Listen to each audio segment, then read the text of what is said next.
எண்பெருக்கண்ணல தொன்பொருள் ஈரில வன்புகழ் நாரணன் தென்கடல் சேரேன்னு ஆழ்வார் பாடுறார். ஈரில இத்தனைன்னு சொல்ல முடியாது. ஆனா இத்தனை ஜீவாத்மாக்களும் ஒற்றுமையா சமஷ்டி புருஷன் இருப்பாளாம். அதான் பிரளயத்தும் போது இத்தனை பேரும் அப்படி இருக்கா. அவ்வளவு சின்னதா இத்தனை அச்சேதன், இந்த கண்ணால பார்க்குற இத்தனை பொருட்கள் அறிவற்றவை. இந்த பொருட்களத்தனையும் பிரகிருதியா இருக்கு. இந்த ரெண்டும் பிரம்மத்தோட ஒட்டின்னு இருக்கும். பிரம்மம் பகவான் அவரோட இந்த ரெண்டும் போய் ஒட்டின்னு இருக்கும். அது மாறுதலுக்கு உட்பட்டு தான் இவ்வளவு பெரிய மண்டலமா இப்ப ஆயிருக்கு. அப்ப பிரளய காலத்தும் போது என்ன இருக்கும்னால் இது இதை போலெல்லாம் ஒன்றுமே இருக்காது. மொத்தம் பிரம்மத்தோட ஒட்டின்னு இருக்கும். தமஸ் தமஸ் தமஸ் அது மூடின்னு இருக்கும். இந்த ஜீவர்கள் எல்லாம் நம்ம எல்லாருக்கும் பிரதிநிதியா அப்படி அந்த சமஷ்டி புருஷன் இருப்பார்னு சொன்னோம் இல்லையோ, அந்த சமஷ்டி புருஷனுக்கு ஞானம் நிறையா இருக்குமா? நாங்கள்லாம் எவ்வளவு அறிவாளிகளா இருக்கா பாருங்க. அதை போல அவருக்கு இருக்குமான்னா ஒண்ணுமே தெரியாது. அவருக்கு அப்ப ஞானமே இருக்காது. ஏன்னா இந்த பிரகிருதி மொத்தமா மூடினுடும். மூல பிரகிருத்தின்னு சொன்னேனே, அந்த பிரகிருதி தான் தமசு. அது இருட்டு மூடிக்கிறாப்புல மூடினுடும். இந்த இருட்டை விலக்கினாத்தான் இந்த சமஷ்டி புருஷன் உருவாகவே ஆரம்பிப்பார். அது வரைக்கும் பிரளயம் பிரளயம் பிரளயம் அந்தன் தமஹ முழுக்க முழுக்க இருட்டாத்தான் இருக்கும். அதுதான் இங்க கூறுகிறார். மொத்தம் மூடி இருக்கு. இப்போ மிருத்யு நைவேதம் ஆவிருத்தம் ஆசீத் அசனையா அசனையாகி மிருத்யு தன் மனஹா அகுருத ஆத்மன் வீஸ்யாம். அப்ப என்ன இருந்தது? வெறும் மிருத்யு மிருத்யு மிருத்யு, இயற்கை மரணம் மரணம் மரணம், எதுவும் இல்லையோ இல்லையோ. அதனால மிருத்யுங்கிறது மொத்தம் அழிஞ்சு போயிட்டு அப்படியே மிருத்யுவால சூழப்பட்டது. அது அப்படியே பசி கிடையாது, தாகம் கிடையாது, எதுவும் இல்லை. எங்கே எங்கே பசி இல்லை பசி இல்லை, சாப்பாடு இல்லை சாப்பாடு இல்லை, மிருத்யு மிருத்யு மட்டும்தான் இருந்ததுக்கு. ஆத்மன் வீஸ்யாமிதி.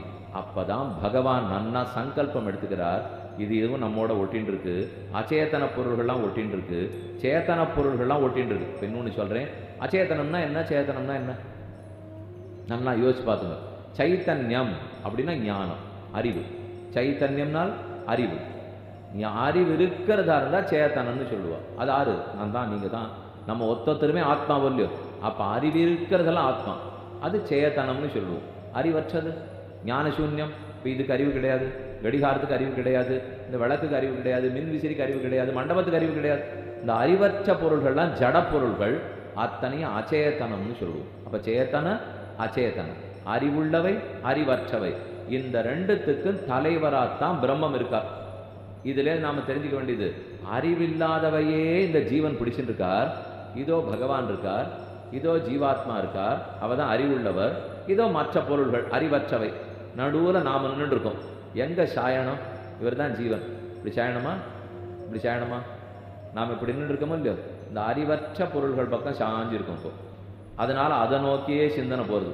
சாப்பிடுவோமா, தூங்குவோமா, ஓடுவோமா, கல்யாணம் பண்ணிக்குமா, படிப்போமா, சம்பாதிப்போமா, வீடு வாங்குவோமா, இப்படியே போயிட்டு இருக்கு. இது எல்லாத்துக்கும் அறிவு கிடையாது. இப்போ எத்தனை நாள் என்னென்ன பேசினாலும் அறிவில்லை. ஆனால் கொஞ்சம் இவர் இப்படி இருக்கிறவர் இப்படி ஆகணும். முதல்ல சமமாக பார்க்க தெரிஞ்சுக்கணும். இதுவும் அதுவும் சமம் பார்த்தா அதுக்கப்புறம் மெதுவாக இப்படி சாயணும். இப்படி சாஞ்சா பிரம்மத்தின் பக்கம் சாயிரோன்னு அர்த்தம்.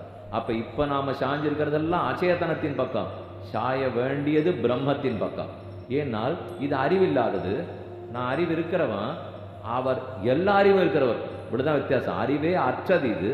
நான் அறிவு இருக்கிறவன், ஆனால் கொஞ்சமாக அறிவு இருக்கிறவன். அவர் அனைத்து அறிவு நிறைந்தவர், சர்வஜன் சர்வசக்தன். அப்போ அறிவிருக்கிறனா அறிவிருக்கிற கோட்டியோட சேர்ந்து வசத்திக்கணுமா, அறிவில்லாத கோட்டியோட சேர்ந்து தாழ்த்திக்கணுமா?